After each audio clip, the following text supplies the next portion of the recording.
What's up, guys? Welcome to the Sunday Sermon with Dan and Brennan. It is Sunday, May 21st, and I am not hungover. There's a first. Yeah. First time in 5 tries. All right. Yeah, I feel. Well, I don't feel good. That would be a lie. I'd be remiss if I was full of shit and said that. I feel terrible. My body is an amusement park, and I treat it as such without a maintenance crew. It's 11:41 in the morning right now. I've usually texted you about 3 or 4 times asking you what time we're going to record today, and you're usually not up for about at least another 2 hours. So this is far and away record-breaking for us. Yeah, it's pretty crazy. I kind of I started a new leaf. I guess I was on a cold streak as far as waking up early on a Sunday, and now I'm back at it. All right, well let's roll into it. What did Tebow do this week? Tebow had a shitty week. I'm not going to lie to you. Tebow in his last 10 is hitting 156. All right, small sample size. Yeah, small sample size. Yesterday he went 3 for 1 at the plate, but he had a run and drove in one. But that was ending a 5-game hitless streak. All right, well, baseball's a what are you going to do for me tomorrow type game, or what are you going to do for me today? So Tebow's going to go yard today. I'm pretty sure it's been a really long time since he's hit a bomb, and that's my bold prediction. He's going to hit a home run today. It is. It has been a while. He hasn't hit a home run since his 3rd game of the season. Yeah, his very first at bat was a bomb, wasn't it? And then he hit one 2 games later, and he has not hit one since, and he's had almost 100 at bats since then. So, law of averages, I think that's how math works. He's definitely hitting a home run today. That is most certainly not how math works, but I'm going to agree with you. I'm going to double down. Tebow is going to have 2. That's right, I said 2 home runs today. Here's a little math lesson for you. That would be doubling his home run total if he hit 2 today. Wow, you are not wrong. Yeah, I'm basically the Billy Bean of minor league baseball. I think Billy Bean would be the Billy Bean of minor league baseball. Because I think as the GM of the Athletics, you have some control over your affiliates, right? Well, I'm like the Billy Lima Bean then. Okay, cool. That's good. Yeah. Good pool shape. Yeah. In ground, not above ground. We're not peasants. So Game 3 of Cavs Celtics tonight, and this series is definitely it's over.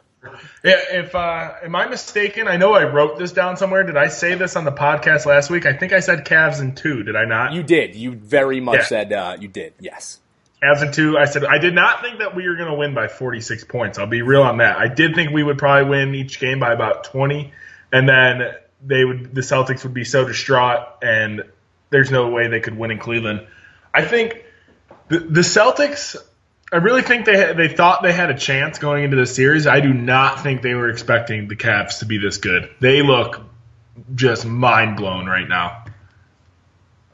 Yeah, not a big basketball guy, never going to pretend to be, but I think the eye test, I even pass it, and I can tell you that the Celtics, not very good at basketball. Not good. Also, Isaiah Thomas out for the rest of the playoffs, which is funny that they say that because they're obviously assuming they're going to get swept to the Cavs because there's no way you're telling me that if the Celtics somehow manage to pull this off and win 2 games in Cleveland or force to Game 7 or even 1, you're telling me Isaiah Thomas isn't playing in those games?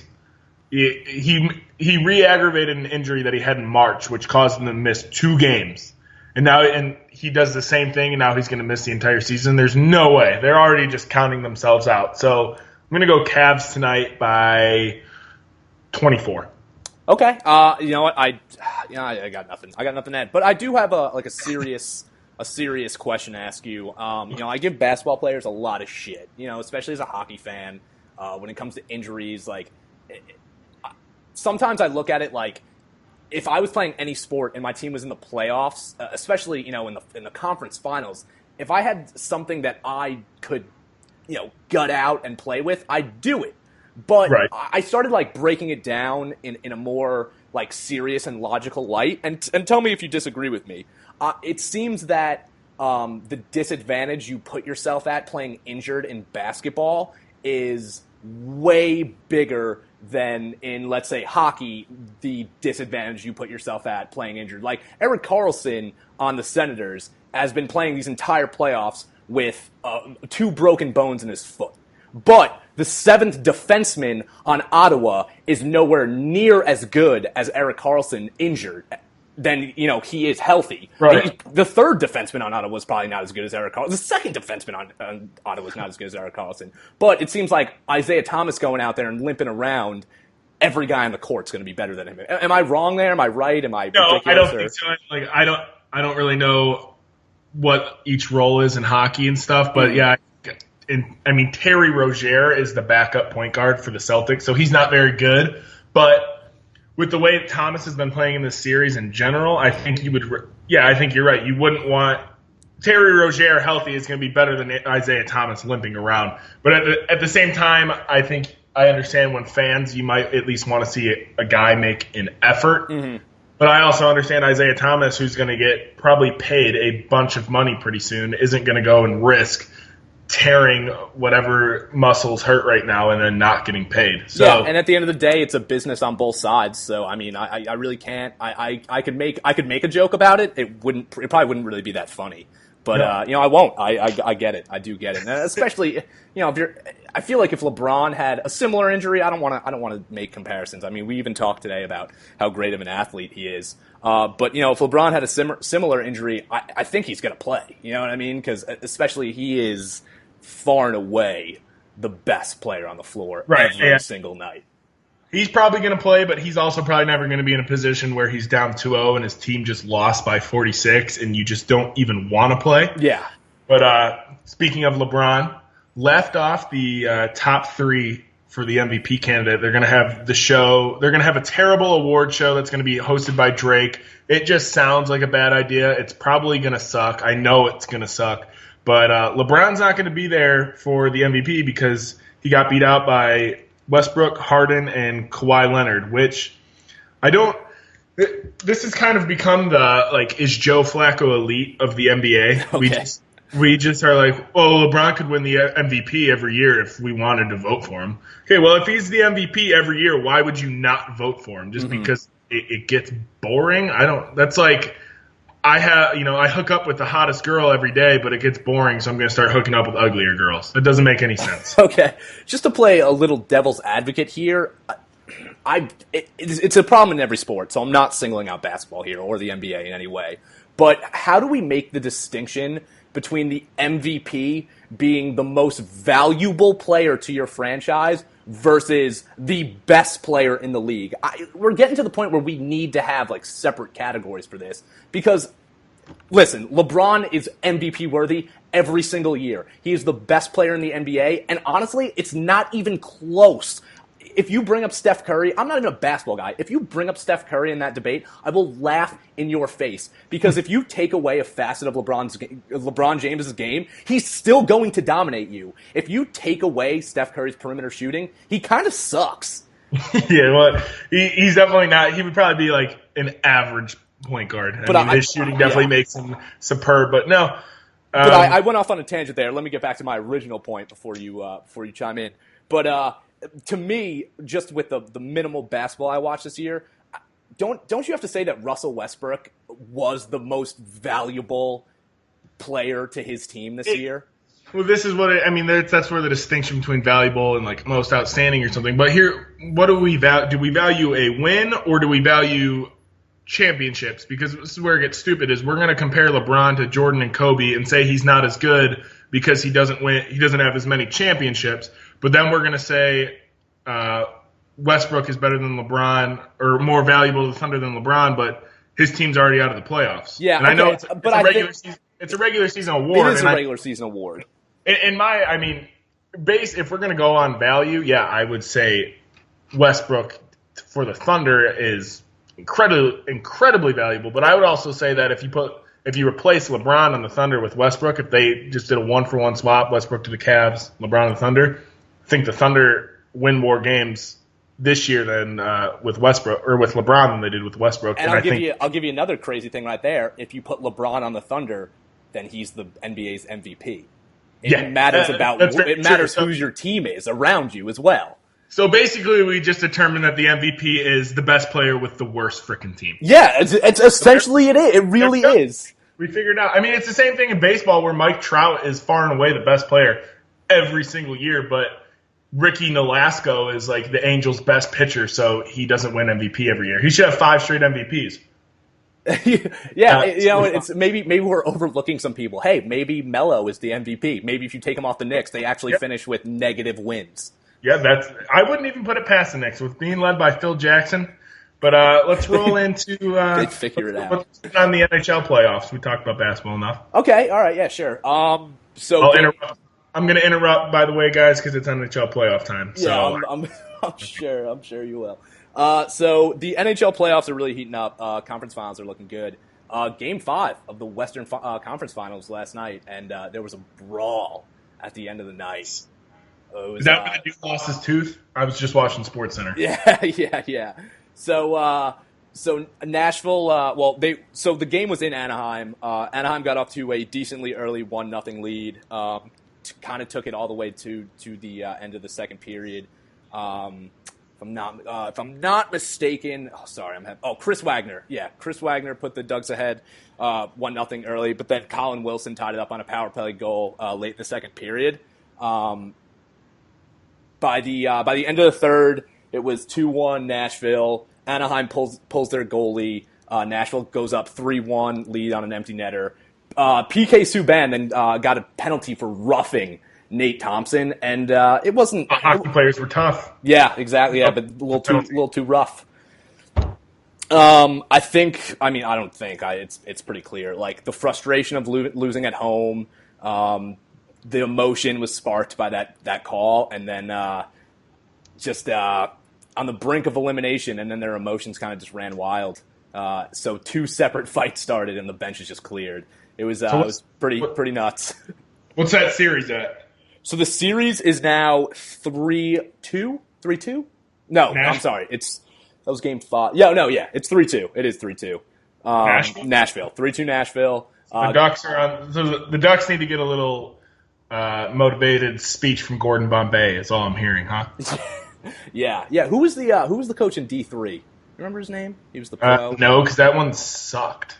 My D1 and D2 are 2 of the greatest movies I've ever seen, and then D3 is just a complete waste of time. It's like Home Alone 3. I think I'd take D3 over D2. I don't know if I'm like the weird opinion here. No, yeah, that's definitely pretty weird. D2 is my favorite one. But yeah, so I did my original prediction at the beginning of the Western Conference Series was Nashville in 6, and now Game 6 is going back to Nashville. The Predators are up 3-2, so I'm sticking with it. I think I'm going to be correct. Pretty much a psychic. Yeah, pretty much. Not a great hockey guy, but maybe like a pretty decent one. But let's shift over to the East real quick. Obviously, this is personal. The Penguins and Ottawa Senators. Was I wrong about Ottawa, and I feel like a jackass. Ottawa's way, way better than I gave them credit for. I absolutely thought their first 2 series were flukes.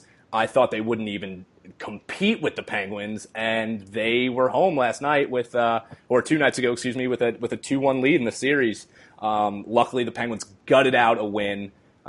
Definitely got close there. It ended up being a 3-2 win by the time the last horn rang. But today they're going back to Pittsburgh.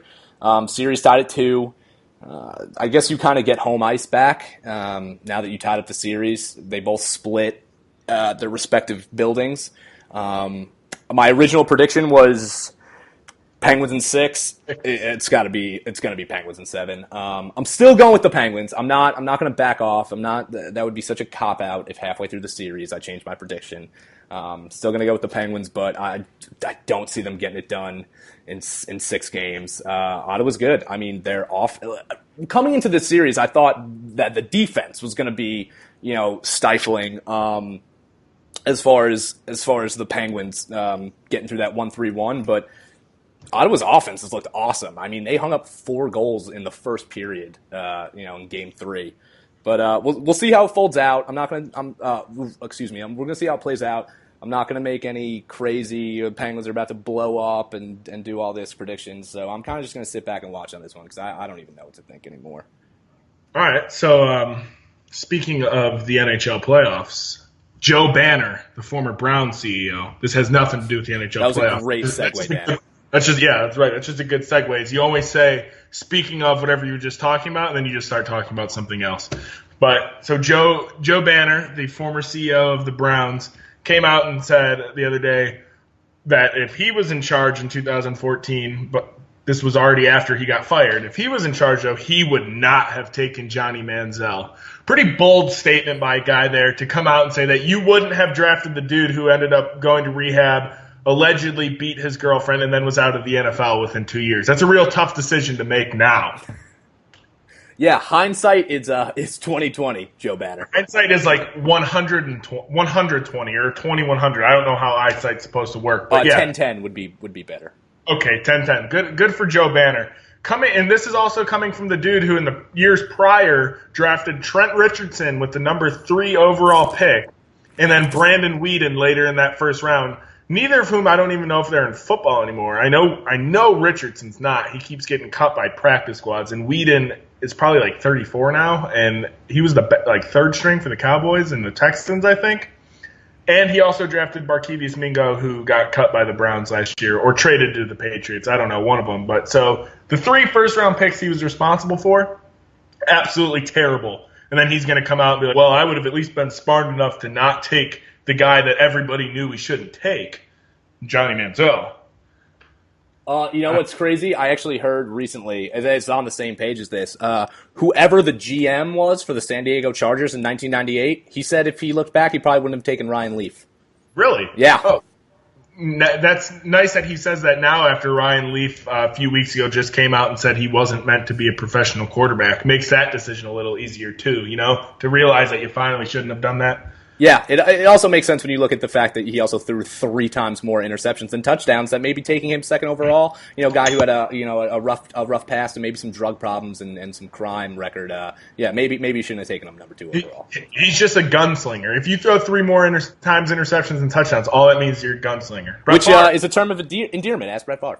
Exactly. Yeah. And then ask the girl that he sent those dick pics to, and she'll tell you the same thing. Hey, shooters shoot, throwers throw, ballers ball.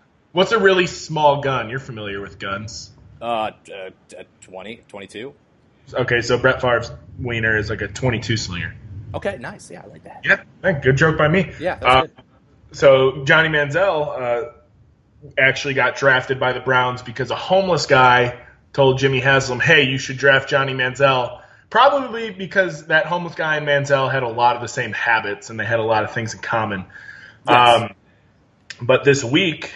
Tre Boston, you wrote about that. Can you cover that for me? You're a little smart. Yeah. So Tre Boston, who I'm not even gonna lie to you, no clue who he was before I read this story. I thought he was a city. Yeah, I thought it was like New York, like New Boston, but they were trying to put a hipster on it. It was the third Boston, Tre Boston. So he's a defensive back in the NFL. He was recently cut by the Carolina Panthers. And I guess through this offseason, he had yet to sign with the team, but he had offers from the now Los Angeles Chargers and the Buffalo Bills. And he was trying to figure it out, and he was in Charlotte, where he's from, and he said he cut through 2 lanes of traffic because the gas was 30 cents cheaper at the gas station he saw, and a homeless dude came up to him asking for change. And he said he gave him $20, which I don't know if I'm buying. I think he might have padded his stats a little bit in that story. But if you're going to cut through 2 lanes of traffic to avoid paying an extra $2 in gas, and then you're going to give $20 to the homeless dude, that makes absolutely no sense. Yeah. So he said that he truly believed that God had sent this homeless man to him, and he asked him what his name was, and he said his name was whatever, but my friends call me L.A. Yeah, I'm sure. So Tre Boston said he knew right then that he was signing with the Chargers. It took a homeless dude, a more than likely cracked out homeless dude, whose name was possibly L.A., to decide between L.A. and Buffalo. Let's break this situation down. Okay, 2 really shitty football teams, one of which lost to the Cleveland Browns last year, want me to play on their team.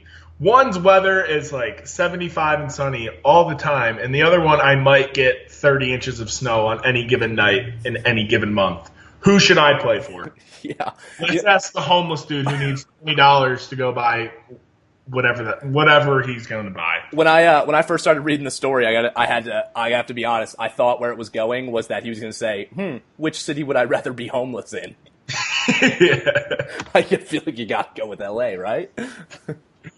Oh, definitely. Yeah. Do you want to be homeless in LA or dead in Buffalo? Yeah, basically. Speaking of people who aren't going to have the opportunity to be homeless in or homeless in LA because they're stuck in another country right now, Oklahoma City Thunder center Enes Kanter is stuck in Romania right now. The Romanian police are holding him in the country. They revoked his passport. I'm not really sure why, but Kanter's having a pretty good time with it. He's taking pictures, having fun. But I've been in Romania, and depending on where you are, not a bad place to get stuck in. The U.S. currency conversion over there is 4-1, so alcohol is incredibly cheap. You can get like basically two American Budweisers for like $1.25 over there. Ooh. So yeah, he's got to be having a good time. I would rather be stuck in Romania than be stuck in Oklahoma City, where you're more than likely going to get hit with a tornado in 5 or 10 minutes after you wake up. So Kanter, that's how you pronounce it, right? Kanter? Yep. Kanter. Okay. He has been very vocal against the Turkish president, whose name I'm not even going to attempt to pronounce. But he refers to him as a dictator. Apparently, he called him this generation's Hitler. Wow. Yeah, that's definitely not a light insult. Apparently his family disowned him, asked him to change his last name because this is like such a serious thing. So apparently the same Turkish president revoked his passport. Wow. So in a different country? Well, if your passport's revoked from the issuing country, then it's no longer valid. So once he got to Romania and they realized that he didn't have a valid passport, they detained him. But once you become detained, usually the route is that you get deported back to your home country. So if that's the case, he would have gotten deported back to Turkey and then arrested for traveling with an invalid passport. But apparently through some back channels, the NBA and the Players Association ended up somehow brokered a deal, and he was able to fly to London. Sources on the street tell me that Russell Westbrook got over there and gave him an assist. Yeah, yeah. Selfishly, though, so he could claim. Yeah. It was probably his 10th assist, and then he was just going to ignore him completely. Actually, Russell Westbrook called the Turkish president, had his passport revoked, so he could go over to Romania and then assist him in getting to London. When you said those back channels, I was definitely going to say, does it have anything to do with him having millions of dollars? Because you can pretty much do whatever you want when you're rich. No, that is not. Yeah, but he's not rich and white. Well, he has white skin. He's just European. He is probably the hairiest dude I've ever seen in my entire life. Dan? Yep. Is Turkey Europe? I think. Is it not? Wouldn't it be like Asia? I am not a geography major, but I'm gonna go Europe. We'll get back to that at the end of the episode. Well, I just real quick. When I was in Jordan, I literally was like, oh, like somebody was like, "What continent are we in?" And I was like, "We're in the Middle East." And then I realized I'm an idiot, and the Middle East is not a continent. And I was perplexed. I couldn't answer. I was like, I have no idea where we are. Do you know what continent it is now? No, still not sure. I think Asia. I think it is Asia. It's not Africa. It's close. Turkey's connected to Syria and Greece right now, I'm looking at. So there's no way it's Asia. I'm going to go Europe. Okay. All right. Anyway, we're getting off track here. Yeah. Let's talk about fat NFL players. Eddie Lacy got a $55,000 signing bonus, which really is like chump change in the NFL, but still nice to have $55,000. Yeah. $55,000 signing bonus for weighing 255 pounds. He had to report in at 257 or less, and he would get the signing bonus. So he was, as you said, just barely not fat enough to get paid. Yeah. Eddy Lacy needs to call out Josh Gordon.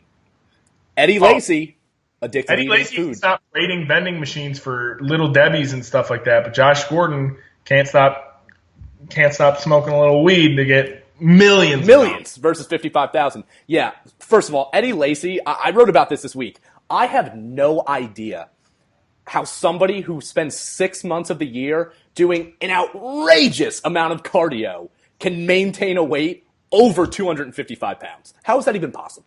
Right, especially when you're a running back. I mean, all the weightlifting and running that you're at least the word running is in your job description. How are you fat? Yeah, I don't. And listen, there's a difference between being like a beefy NFL running back and Eddie Lacy fat. Like, that dude looks disgusting. Disgusting. Does not look like an NFL player. He looks like the middle school kid who's just really heavy and nobody can tackle, so they just let him play running back. But he's super slow, but he just drags sixth graders at his ankles, so it's fine. But it's like you run into like a super like inspecific genie, and he's like, "Hey, I grant you a wish. If your wish is to trade bodies with one random skill player in the NFL," and you're like, "Wide receiver, running back, or quarterback?" Yeah, shit, I'll do that. And he's like, boom, Eddie Lacy's body. Ooh, and then you're just absolutely screwed. But yeah, rough trade. If you hold off on like one vending machine treat and you sit in a sauna for 3 hours, you might make $55,000. So it's not that bad. Yeah, not bad at all. So Eddie Lacy is an athlete that I would not want to see in a romper, or as the new guy romper is called, the romphim. Yes.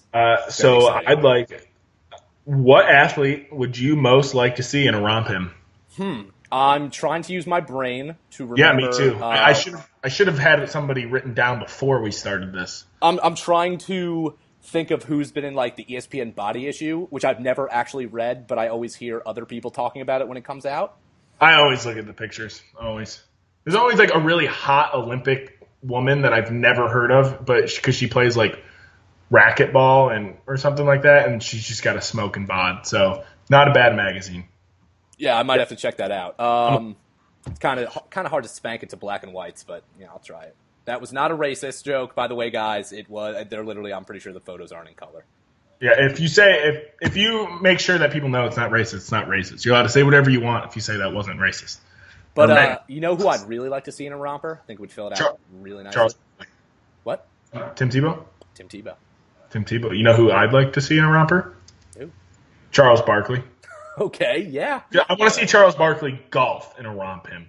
Do you remember that NCAA March Madness commercial this year where Charles Barkley has all the outfits in one like dressing, and he just takes them off like as he goes for layers of doing different things? I can't say I do. Okay, so it's he did the commercial series with Samuel L. and Spike Lee, right? Yeah. So there's one where he comes out and he's looking real beefy, and they're like, "What are you doing?" He's like, "Well, we're flying to the Final Four, and I want to have an outfit for every occasion." And then he's like sheds them off, and then it would have been great if like the second to last outfit was a romphim. That Charles Barkley impression right there kind of sounded like you impersonating Frank Caliendo impersonating Charles Barkley. I think that's a compliment. I was going to say that's a compliment. Thanks, bud. So moving on. We found out this week. This is pretty exciting. Right now it's Sunday. You got to rest up on Sunday. But Rebecca Black, the singer of the "It's Friday" song, still alive. Yeah. Who knew? Yeah. Who knew? Not only alive, but making music. Making music, and according to you, still kind of hot now, huh? Dan, you said still. You might want to tap. You might want to tap the brakes there, Dan. I didn't mean to say that. She was definitely not hot when she was 14. Yeah, a little creepy. So Friday I was putting up a Breakfast and Bangers, which is a little segment I do every morning on tpaguys.com. So, if you're driving to work, got a shitty commute, I always debut a song that's come out recently. But really, I wasn't putting a Rebecca Black song up, but for some reason, through going through new music on YouTube, I somehow just like fell into a rabbit hole of clicking, and I ended up on Friday by Rebecca Black, watched it in its entirety, jammed the hell out, and then I was like, Rebecca Black YouTube channel. All right, I'll check this out. She released a music video 2 weeks ago, and yeah, I would do it. And she's 19 now, and I'm allowed to say that, unlike you creepy mofo. See, people like Rebecca Black make me mad because this girl, obviously, if she's still singing and has a YouTube channel, just from that one terrible song, she probably has a lot of money. Oh, yeah, for sure. So she's loaded from sucking at stuff. Well, think about this. She grew up with money because her parents paid to have a music video produced for her. Yeah, that's true. But I suck at everything. I'm not good at pretty much anything I do. I'm not good at it. And I can't make money out of it to save my life. Like, I'm as bad at a lot of things as Rebecca Black is at singing, like doing household chores or consistently exercising, stuff like that.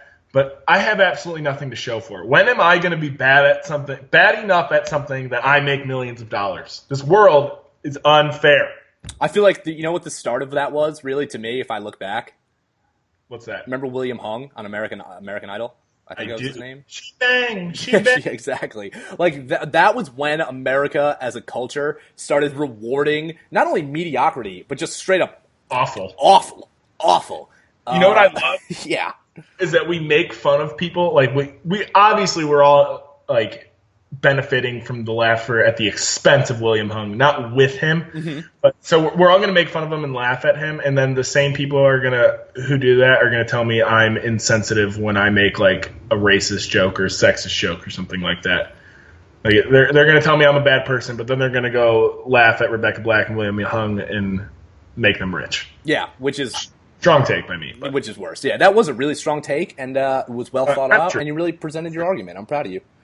Is Hung really William Hung? Is that his last name? I think it sounds right. Definitely not related to Brett Favre then. Yeah, right. Not only that, but he is definitely not Asian, except he is Asian. So tell me about Tom Brady this week. What happened? So, dude, how do you pronounce her last name? No idea. Just say Giselle. Everybody know. There's no other Giselles in the world. Okay, not one. Okay, yeah. So this week, Giselle Brady. We'll just call her Giselle Brady. She went on a morning talk show on CBS, I believe, and she started talking about Tom Brady having concussions. She immediately backtracked, immediately was like, well, we don't talk about it. But then backtracked from that doubled down on her original statement and says, yeah, all these concussions he gets can't be healthy. Only one problem with that, Giselle, is Tom Brady wasn't listed on the injury report with a concussion this year, nor at any time in his Patriot career. There's a reason for that, though. Why's that?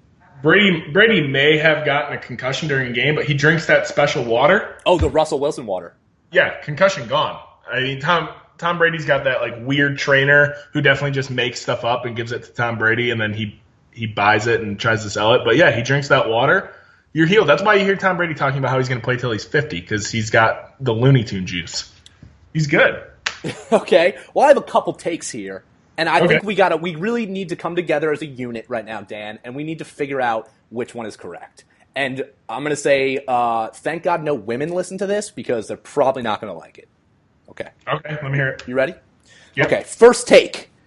Tom Brady has had concussions that have not been reported. Yes. He has told Giselle. Yeah. And in typical fashion, as a woman and a wife, can keep no secrets.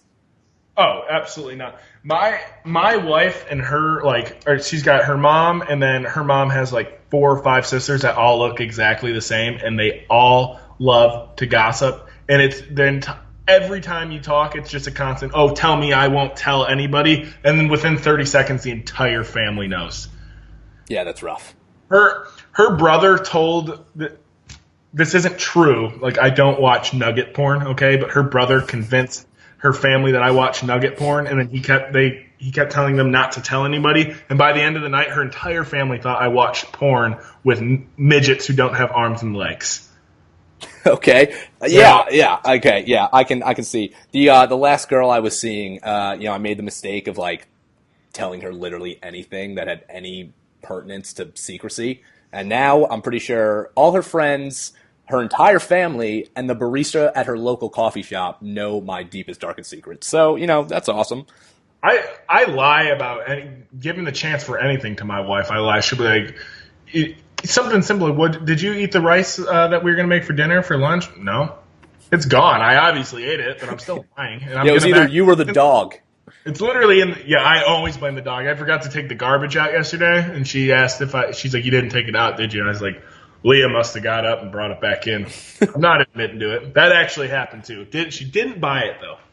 Don't know why. Yeah, that seems crazy that you wouldn't believe that the dog brought the garbage back in.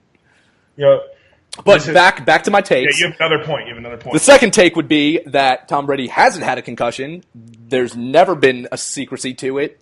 And Giselle is just not a doctor and thinks he has concussions because he comes home and he's like, "Oh, babe, not tonight. I can't talk to you. I have a concussion. I got a headache." Yeah, and she's like, "Oh my god!" Like, can't argue with a headache. You really can't argue with a headache. I've tried many times. It's never worked. No, yeah, and so Giselle is gonna, she's gonna be taking the heat for a lot of women because Drew Brees just came out the other day and said if he had a concussion, he wouldn't tell his wife about it. So obviously, Drew Brees has had a bunch of concussions too. Yeah, because, obviously. And also, way to go on national television say, yeah, hey, if something happened to me, I wouldn't tell my wife. No way she's going to find out about that now, right? Yeah. He just guaranteed himself an entire 17-week, plus maybe the playoffs if the Saints are good this year, season of him coming home and her being like, you have a concussion, don't you? Every time he forgets to do the smallest thing. Forgets to fold his laundry, she's wondering if he has a concussion. I guess Mrs. Brees doesn't play fantasy football. No, fear of missing out on fantasy football. Isn't that what FOMO? Is that what it's called? FOMO. Yeah, another bad look for Drew Brees. I mean, or for quarterbacks everywhere, honestly. Because again, you're saying either your wife's an idiot or you're gonna lie. So, yeah, you're digging yourself into holes here. I'm gonna go ahead and say the Madden curse striking pretty early. Yeah. Oh, definitely. And basically, at this point, I think Brady has to get a concussion this year. Even if he doesn't have one, he has to say something just to kind of make up for this, so Giselle doesn't feel so stupid. I don't know. If he wants to keep getting in the sheets with Giselle, which he definitely should, he should probably fake a concussion. Yeah, I mean, yeah, I would do way worse. Some other quarterbacks making news today. Some other athletes as well. Aaron Rodgers, as well as Kobe Bryant, who's not a quarterback, but obviously Aaron Rodgers is. Well, he was the quarterback of the Lakers offense. Yeah, sure. There we go. Yep. A little good basketball to football metaphor. They hate the school system because they don't think it's important for kids to learn. It's finals year or finals time, so kids are doing that thing where they just want to disregard everything they've learned the entire year and not take the final test, which I 150% respect. But they take a stupid picture with their teacher, like if I get this many retweets, or if, in this case, if Aaron Rodgers or Kobe Bryant retweets this, we don't take the final. And Rodgers and Kobe Bryant both retweeted pictures and cost dozens of kids to miss out on an education. Yeah, as if being an NFL quarterback and normalizing concussions and brain injuries wasn't enough. Now you're trying to take a different approach to stop kids from learning and developing. So Good on you, Aaron. Really proud of you. Kobe, yeah. I got nothing. You're already a cheater. Once a cheater, always a cheater. Why would you ever want to take a test? Just because Kobe doesn't go to college doesn't mean these kids shouldn't go to college and shouldn't be prepared. Yeah, what are they going to do, Kobe? One and done? I wish Twitter was like this popular when I was in high school, because I would have done this retweet thing for, like, if I get 100 retweets, I don't have to do anything the rest of the year. I would have really pushed my luck with it as far as I could. I would have never taken a final ever. These kids don't know how good they have it. Yeah, the goddamn millennials. Showing my age. Yeah. But these kids are also smart, though, because they know they don't have to take tests and go to college to get rich. Because I've said many times, and this is my life goal, the best way to get rich is on accident. Yeah. And like the lottery.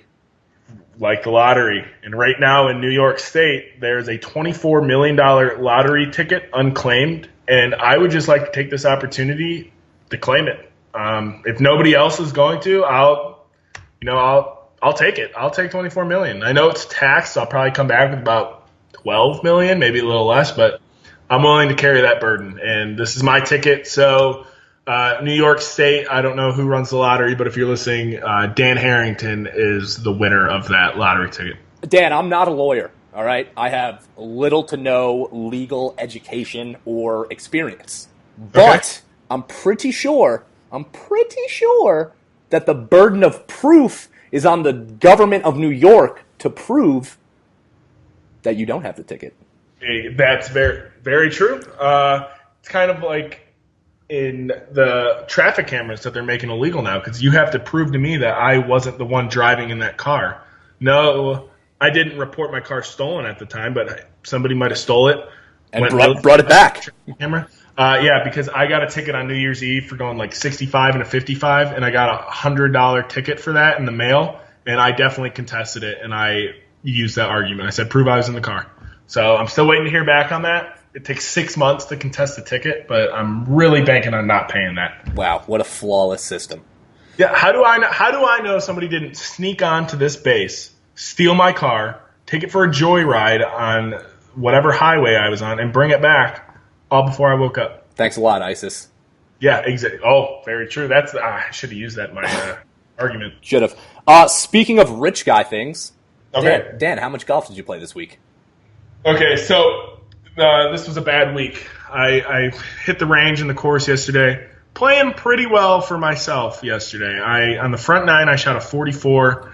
I wasn't upset about that. That puts me on pace for 88. However, I get to the 10th hole. I started off pretty well. I parred it. And then I'm going to hole 11, and I teed off from the wrong spot. All right, I ended up hitting. There's 3 courses. Two of them are combined. I'm on the east course. I end up going on to 2 south. No idea where I am. It takes me about 3 holes before I figure out I'm on the wrong course. And then I ran out of golf balls. So I only brought 4. I got greedy. I thought I could finish 18 holes with 4 balls. Only lost 1 in the water. The other 3, I just lost in the middle of the grass. Like, I saw them land and then never found my ball. So after about 13 holes, I had to quit. And then I had to drive, because I was only on, the 4th hole of the course. I had to drive 14 holes to the clubhouse because it doesn't connect from the 9th. So that was about probably almost 3 miles of driving in a golf cart, and you don't realize how slow golf carts go until you have to drive 3 miles in them. Wow, that does sound like a rough week. Dan, I got to say, if I only brought 4 balls with me, I would have less stamina on the golf course than I do in the bedroom. Yeah, it was I'd put 1 in a hole, I'd put the rest in the woods, and I'd leave. You know where I got those balls, though? Where's this going? I stole them from the driving range that I was hitting on before. Because they were driving range balls? Aren't those less powerful? No, they weren't driving range balls. That's the thing. I go there all the time, and I notice in the buckets they have regular golf balls in them that they must pick up on the course, and they just must throw them in there. Because there's like Nike and Titleist and all these balls. And so when I was hitting, I just kept sneaking them. Like, I'd put them in a pile, and then I would hit it under my jacket. And I picked up my jacket, bundled it up, and put it in my bag. So I'm not going to buy golf balls ever again. I'm just going to continue to do that because it's way cheaper. Well, it's the way of the golf course thanking you for your service. Yeah, integrity on my part, right? Yeah, Marine 24/7. But let's wrap it up. Yep, health and fitness. Health and fitness. I think today we're both going to have a pretty healthy and fitnessy day. I'm just going to go ahead and tell the people right now. I've stopped drinking. I'm doing 6 weeks at least. Yeah. 6 weeks of no drinking. I'm also going to tell the people right now. I'm not going to tell them why you're not allowed to drink, but I'm also going to let them know he can't drink. So no. I can still drink. You're not supposed to. Yeah, but I can. All right. Yeah. Okay. Well, you're not drinking for 6 weeks. Whatever.